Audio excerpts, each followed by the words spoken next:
Elif'in mutfağına hoş geldiniz.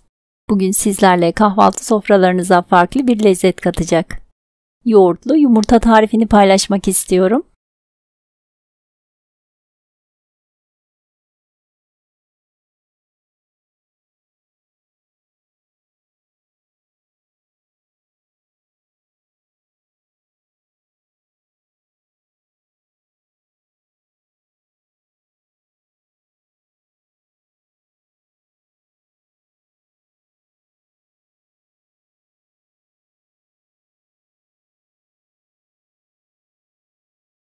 Karıştırma kabına bir kase ben kendi süzdürmüş olduğum yoğurdu aldım.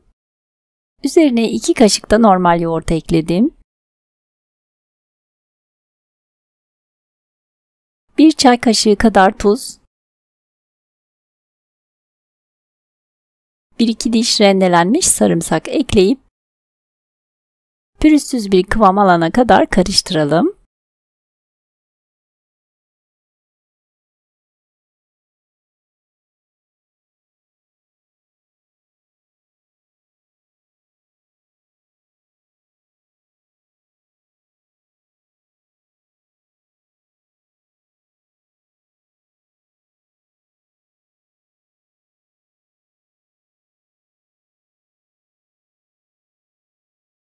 Hazırladığımız yoğurdu servis tabağına yayalım.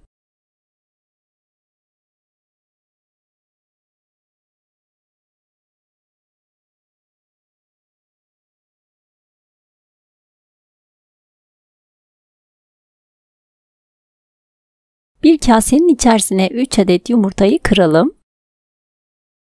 Üzerine 1 çay kaşığı kadar tuz ekleyip çırpalım. Kişi sayısına göre yumurta ve yoğurt miktarını arttırabilir veya azaltabilirsiniz.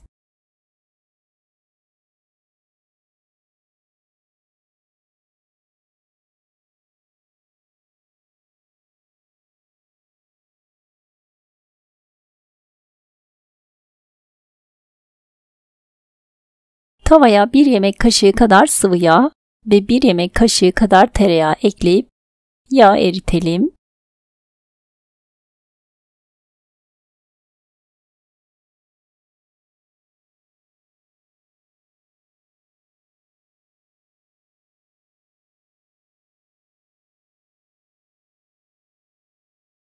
Yağ eridikten sonra üzerine çırptığımız yumurtayı dökelim. Bu aşamada yumurtayı çok pişmiş veya az pişmiş nasıl seviyorsak o şekilde pişirelim.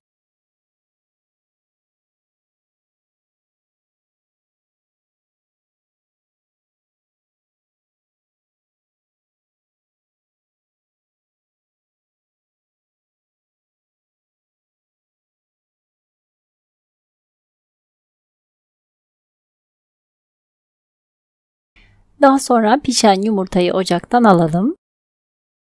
Hazırladığımız yoğurdun üzerine dökelim.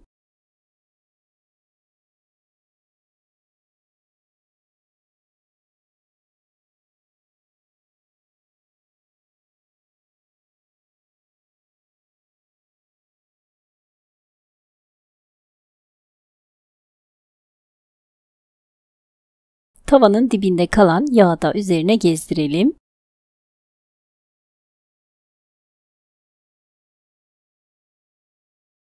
Üzerine pul biber veya kırmızı toz biber serpiştirelim. Çok pratik ve çok lezzetli. Yoğurtlu yumurtamız servis için hazır.